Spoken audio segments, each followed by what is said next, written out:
Hi, hello guys. So, gagawa tayo ng papayang atsara. So, ito guys, ginadgad ko na yung papaya. Then, nilagyan ko na siya ng asin para matanggal ang kanyang dagta. So, lamas-lamasin na natin, piga-pigain na natin to para lumabas ang kanyang katas. Yan guys. Nilagyan ko na siya ng asin para lumabas ang kanyang katas. Diba yung papaya kanina walang tubig. So, habang pinipiga-piga, yan, lumalabas na guys yung kanyang katas, kanyang tubig. So, kailangan tanggalin natin yan guys. Konting piga-piga. Yan. Gagawa lang tayo ng simpleng atsara.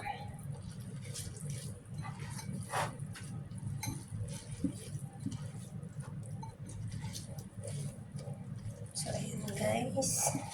So, ganito po ang paggawa ng atsara na papaya or pickle. Ang simple lang to guys kasi hindi kompleto ang aking ingredients. Wala akong pasas. So, simple lang.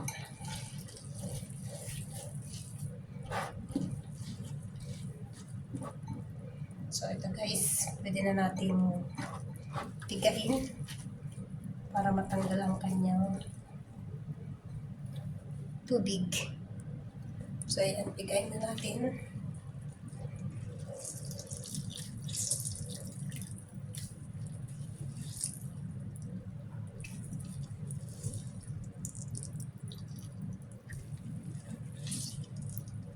So, kung kaya, tanggalin lahat ng tubig.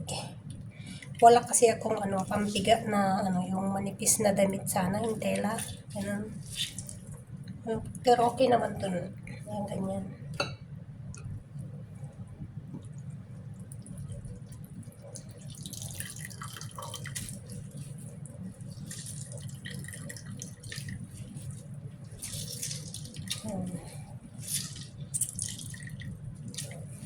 Mapapalaban sa pagpiga. Lalabas ang ugat ng kamay sa pagpiga.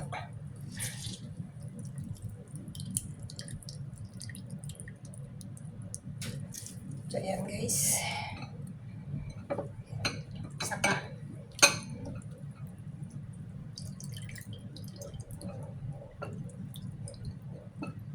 Ayan, diba marami siyang tubig.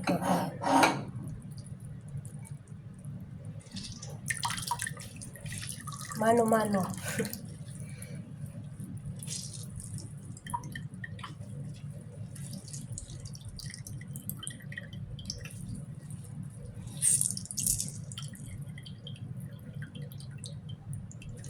So, ayan guys. So, paghiwa-hiwalayin na natin.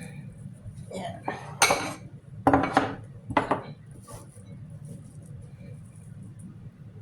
So, konti lang aking papaya, kalahati lang to.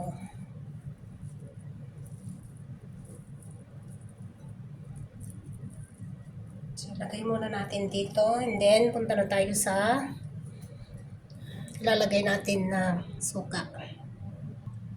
So, ito guys, magpakulo tayo ng suka.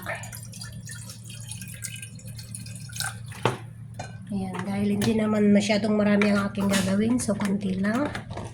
So, lagyan muna natin ng suka yung kaldero bago natin i-open yung apoy. Ayan. So, hintayin natin kumulo. Kahit saglit lang bago natin ilagay yung mga sangkap. So, ayan guys. Wait lang natin.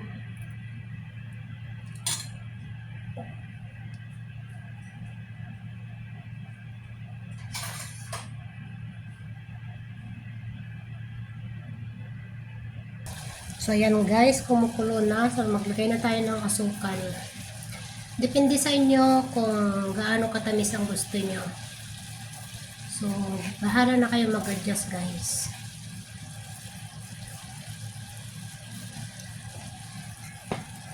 So, ayan. Hinaan lang natin yung apoy.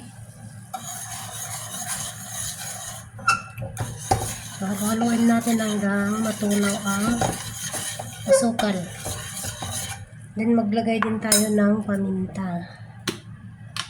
Nice.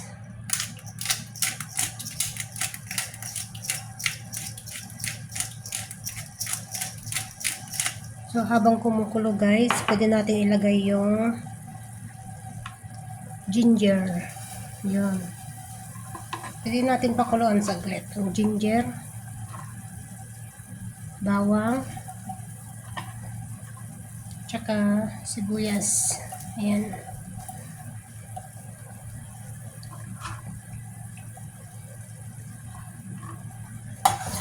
Ayan guys, kahit pakuluan lang natin ng 1 minuto.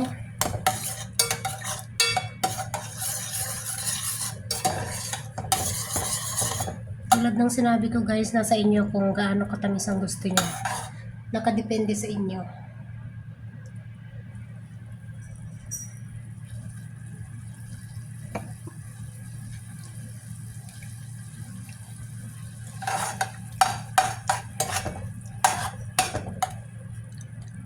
Medyo kulang yung tamis. So magdagdag ako. Ayan.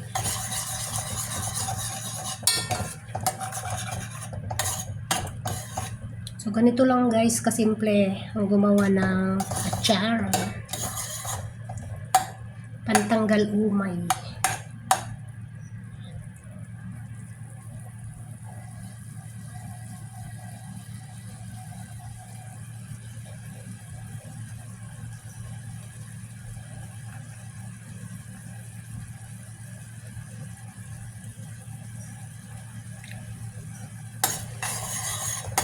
Ayan guys, pwede na. So, ilagay na natin dun sa may papaya.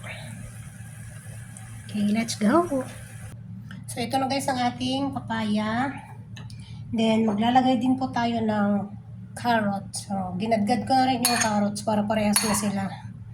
Ayan, so ilagay natin.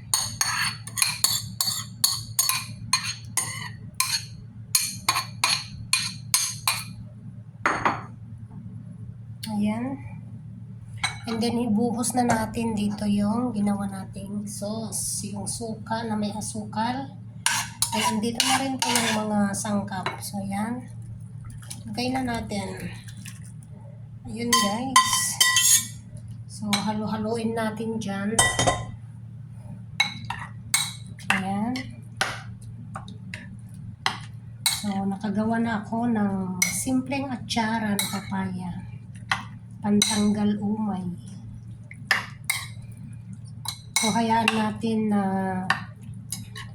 hanggang kasi mainit pa siya bago natin ilagay sa empty bottle. Kasi sa garapon ba? Sa jug. Ayan. Mainit-init pa kasi siya. So, hayaan na lang muna natin dito guys. And then after lumamig, i-transfer na sa jar. Ayan guys, thank you for watching. Ganito lang guys kadali kung paano gumawa ng papaya na atsara, pickled papaya. Ayan guys. So sundan nyo lang yung ginawa ko guys kung gusto nyo gumawa. Ayan, madali lang, mabilis lang siya. Okay, thank you for watching guys. Bye-bye.